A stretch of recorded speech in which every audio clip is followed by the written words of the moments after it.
ناظرین، حدیثوں میں ایسا بھی آتا ہے کہ کچھ عورتیں ایسی بھی ہوں گی جو عبادت بھی کریں گی، روزے بھی رکھیں گی، لیکن وہ جہنم میں داخل ہوں گی۔ تو آئیے جانتے ہیں وہ کون سی بدنصیب عورتیں ہیں جو روزوں کے پابند ہونے کے باوجود بھی اپنے آپ کو جہنم میں جانے سے نہیں روک پائیں گی۔ تو میں ان تمام ماں بہنوں سے گزارش کرتی ہوں کہ ماہ رمضان میں اس ویڈیو کو ضرور دیکھ لیں، ورنہ بہت دیر ہو جائے گی۔ کہیں آپ بھی ان عورتوں میں شامل تو نہیں؟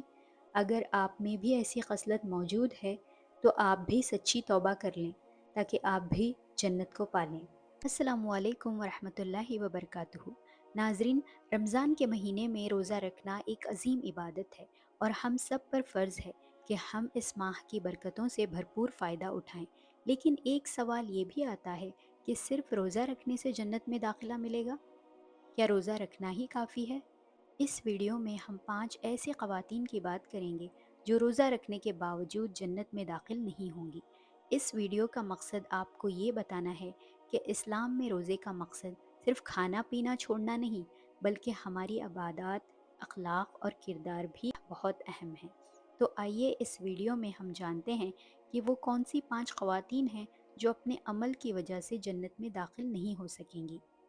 وہ عورتیں جو نماز نہیں پڑھتی۔ پہلی قسم کی عورت وہ ہے جو روزہ رکھتی ہے مگر نماز نہیں پڑھتی۔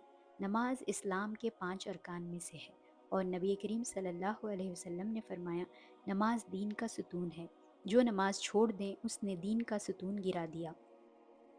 روزہ فرض ہے مگر نماز بھی فرض ہے۔ اگر عورت روزہ رکھیں مگر نماز کو نظر انداز کریں تو اس کا روزہ ناقص سمجھا جائے گا۔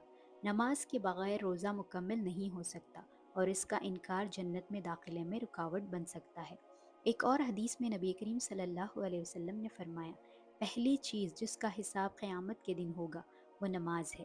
اگر نماز نہیں پڑھی تو اس کا روزہ بھی پورا نہیں ہوگا اور وہ بارگاہ الہی میں قبول نہیں ہوگا۔ نمبر 2، وہ عورتیں جو اپنے شوہر کی نافرمانی کرتی ہیں۔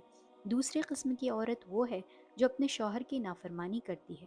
نبی کریم صلی اللہ علیہ وسلم نے فرمایا، اگر عورت 5 وقت کی نماز پڑھیں، رمضان کے روزے رکھیں، اپنی عزت کی حفاظت کریں اور اپنے شوہر کی فرمانبرداری کریں تو وہ جنت میں جس دروازے سے چاہیں داخل ہو سکتی ہے۔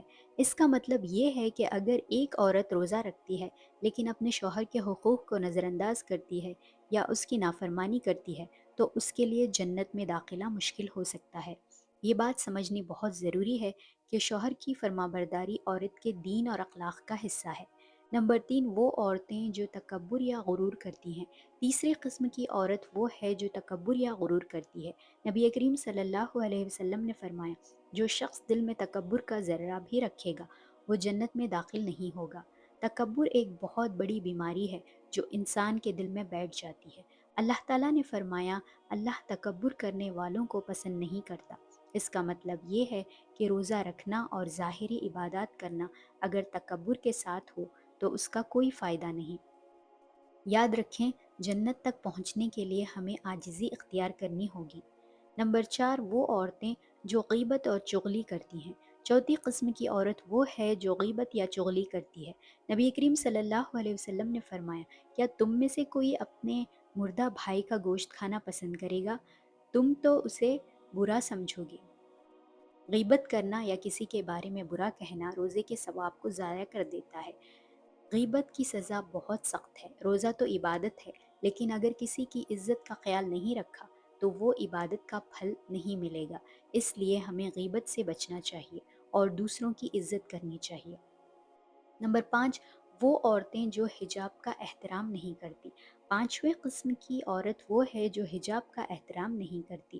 نبی کریم صلی اللہ علیہ وسلم نے فرمایا، اگر عورت غیر محرموں کے سامنے بے پردہ ہوتی ہے تو اس نے اللہ کے حکم کو توڑا ہے۔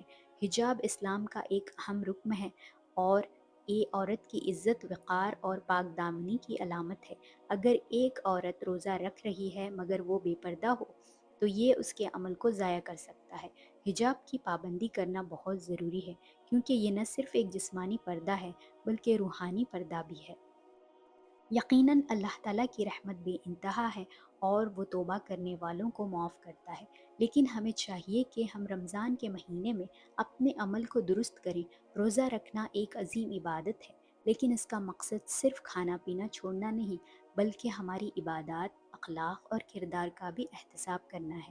ہم سب کو ان 5 چیزوں پر توجہ دینی چاہیے تاکہ ہمارا روزہ مکمل طور پر قبول ہو اور اللہ ہمیں جنت میں داخلے کی توفیق دیں۔ اللہ ہم سب کو اپنی ہدایت دیں، آمین۔ اگر آپ کو اس ویڈیو سے کچھ سیکھنے کو ملا ہو تو براہ کرم اسے شیئر ضرور کریں اور ہمارے چینل کو سبسکرائب کریں۔